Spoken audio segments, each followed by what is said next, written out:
네. 지난주에 안보라인 개편이 있었습니다. 아주 깜짝 카드가 있었죠. 박지원 전 의원이 국정원장으로 내정이 된 건데요. 사실 안보라인 개편은 예고돼 있었습니다만 박지원 전 의원이 국정원장을 맡을 거라는 예상은 거의 없었습니다. 물론 언론에 한해서 이야기이긴 합니다만. 그래서 이 발표가 나왔을 때 정말 깜짝 인사다 이런 평가가 많이 있었는데요. 자, 여기에 어떤 의미가 담겨 있는지가 궁금하고요. 그다음에 또 10월에 북미 정상회담이 열릴 가능성이 있다는 이야기가 조금씩 좀 흘러나오고 있는 건데 이게 현실성이 있는 이야기인지 좀 궁금합니다. 자, 그래서 이분 연결해서 함께 이야기 나눠보도록 하겠습니다. 국회 외교통일위원회 소속이죠. 더불어민주당의 윤건영 의원 전화로 연결합니다. 나와 계시죠? 네, 안녕하세요. 네, 안녕하세요. 제일 궁금한 게 박지원 전 의원을 국정원장에 기용한 그 문재인 대통령의 마음이 정말 궁금한데요. 네. 의원님은 어떻게 읽고 계세요? 어쨌든 뭐 내적으로 보면 적재적소의 인사라고 보아지고요. 네. 박지원 전 의원에 대한 지명은 메시지가 분명한 것 같습니다. 예, 박지원 전 의원이 6.25 정상회담의 주역이지 않습니까? 네, 한반도 평화 프로세스를 가장 잘 이해하고 있는 사람이어서 북한과 우리 사회에 보내는 메시지가 매우 크다고 봐야 될 것 같고요. 네. 두 번째로는 저는 그렇게 보는데 국정원 개혁에 대한 대통령의 의지가 읽히는 것 같습니다. 예. 통상 정보기관은 대통령과 아주 가까운 사람들을 임명하는 게 상식적이지 않습니까? 그렇죠, 이번엔 그렇죠. 전혀 아니거든요. 네. 한때 당대표를 두고 서로 치열하게 경쟁했던 분입니다. 소위 비문의 대표적 인사였는데요. 네.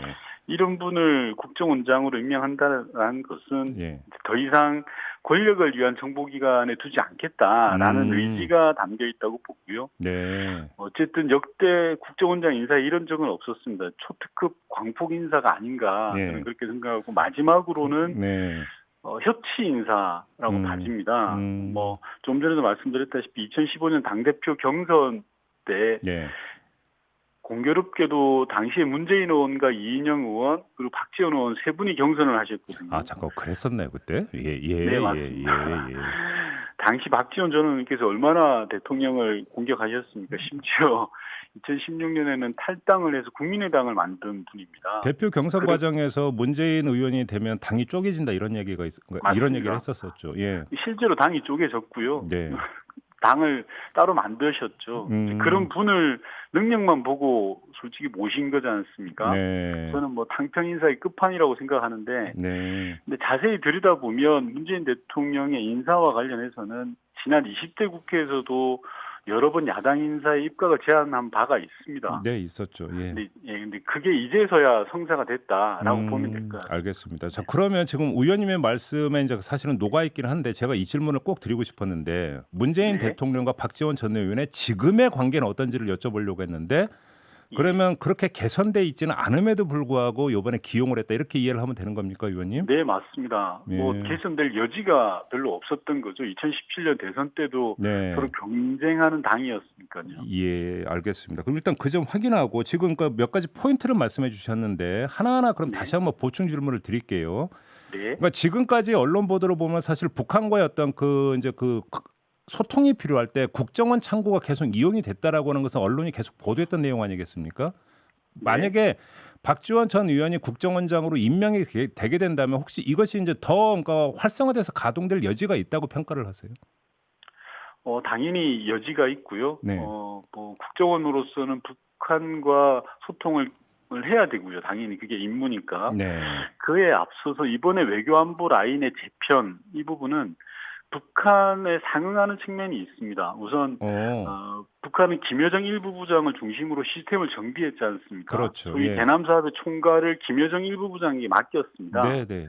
그에 상응하는 우리의 체제 정비가 일정하게 필요한 상황이었는데 네. 이번 인사를 통해서 어쨌든 큰 틀에서는 완료한 셈이 되는 겁니다. 그러면 잠깐만요. 그러면 김여정 제1부부장의 맞상대가 박지원 그러니까 만약에 국정원장이 되는 겁니까? 임명이 된다면? 아닙니다. 그 부분은 우리 정부 내에서 의논이 좀 필요한 부분입니다. 예. 안보실 그다음에 통일부, 국정원, 예. 대북사업과 관련된 부처가 여러 개가 있지 않습니까? 예. 그 내에서의 역할 재조정과 분담이 필요한 걸로 보여집니다. 그 이호 여사가 돌아가셨을 때 김여정 네. 제1부부장이 판문점에 이제 그 김정은 위원장의 조화를 갖고 왔을 때 그때 네, 박지원 전 의원과 그때 그 의원님도 같이 이제 그 동행을 하시지 않았었나요? 그때 네, 저도 판문점에? 갔습니다. 네, 그러면 네. 그러니까 박지원 그 내정자고 김여정 제1부부장과의 관계는 어느 정도라고 파악을 하면 되는 걸까요?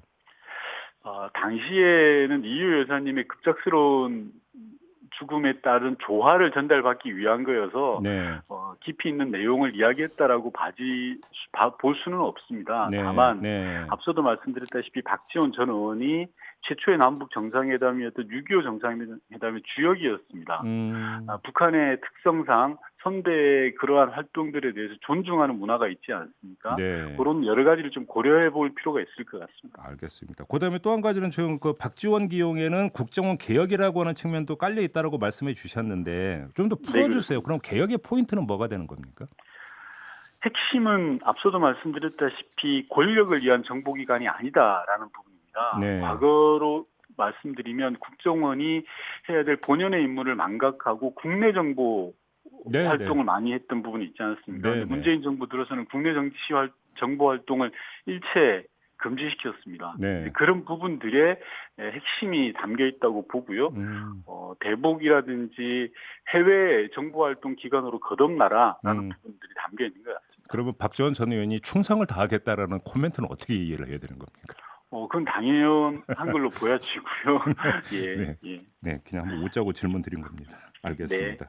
그러면 지금 그 박지원 전 의원의 국정원장 기용에는 그런 의미가 있다면 네, 지금 그 21대 국회 초반에 지금 가장 드라이브를 걸어야 되는 게 검찰 개혁 입법만이 아니라 국정원 개혁 입법도 지금 전혀 처리가 되고 있지 않습니까? 그럼 맞습니다. 이것도 예. 그러면 민주당에서 바로 들어가야 된다라고 보시는 거죠?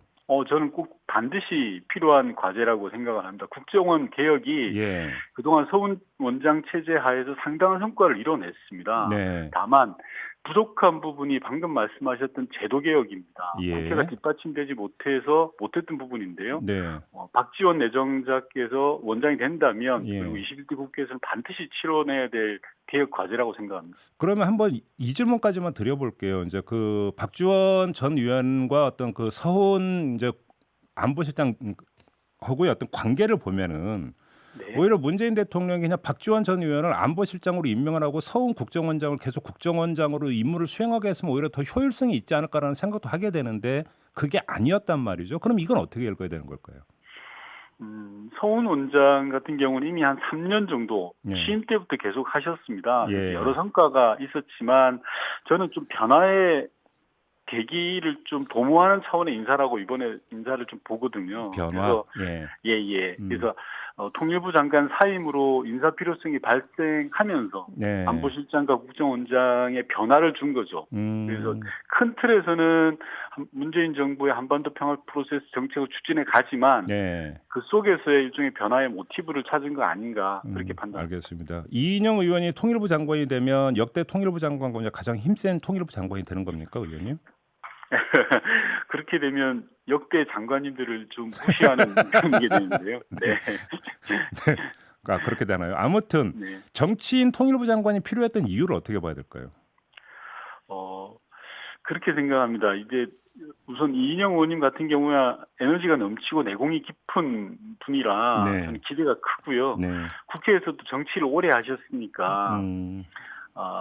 국회라든지 민간이라든지 이런 소통과 협력을 좀 잘하실 것 같습니다. 예, 제가 볼 예. 때는. 예. 아울러서 그동안에 조금 맹점으로 작용했던 남북 합의 사항의 제도화 부분이 있습니다. 이 부분은 국회가 잘 챙겨야 됩니다만 정치를 오래 하셨던 분으로서 이런 부분들을 좀 잘 챙기지 않을까라는 그런 기대를 해봅니다. 네. 그 점이 또 있는 거겠군요. 알겠습니다.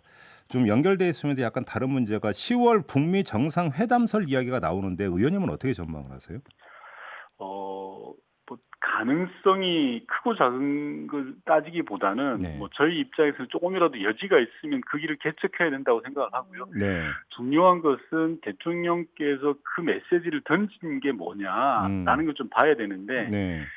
문재인 대통령께서는 미국과 북한한테 공히 지금은 행동해야 된다라는 메시지를 던진 것 같습니다. 그래요. 쉽게 좀 풀어서 말씀드리면 미국 대선이 끝나면 정치적 유동성이 더욱더 심해질 거거든요. 그렇죠. 그래서 예. 트럼프 대통령이 재선에 성공해도 실패해도 마찬가지인 것 같습니다. 예. 그런 의미에서 예. 미국과 북한에게 지금이 대단한 대단히 중요한 순간이다.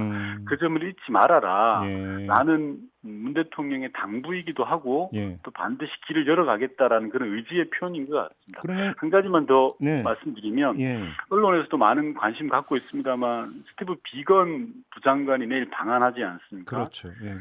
코로나 전국에도 불구하고 미국 부장관이 방한한다라는 것은 대단한 큰 의미가 있다고 생각합니다. 코로나 사태 이후에 미국의 비건 부장관이 해외 출장 이번이 처음이거든요. 예. 그런 측면에서도 무언가 만들어 가려고 하는 그런 의미가 아닌가 싶습니다. 그러면 비건 부장관의 방안에는 지금 이야기되고 있는 그러니까 대선 전에 북미 간에 뭐 정상회담까지 가든 안 가든 간에 어떤 이 네. 대화라든지 뭔가를 만들어내기 위한 노력 이것과 네. 연관돼 있다고는 그러니까 충분히 읽을 수 있다는 말씀이신가요? 예, 당연히 그런 노력이 없으면 이 코로나 와중에 일국의 부장관이 움직인다라는 것은 상상할 수 없는 알겠습니다. 근데 지금 그러니까 북한 그러니까 최선희 외무상 제1부상은 미국과는 마주 앉을 필요가 없다라고 딱 끊어버렸는데 그럼 이건 어떻게 읽어야 되는 겁니까? 최선희 제1부상의 담화를 부정적으로만 해석할 필요는 없을 것 같습니다. 네. 우선 기본적으로 이번 담화의 대상은 우리 정부라기보다는 미국일 가능성이 높고요. 네.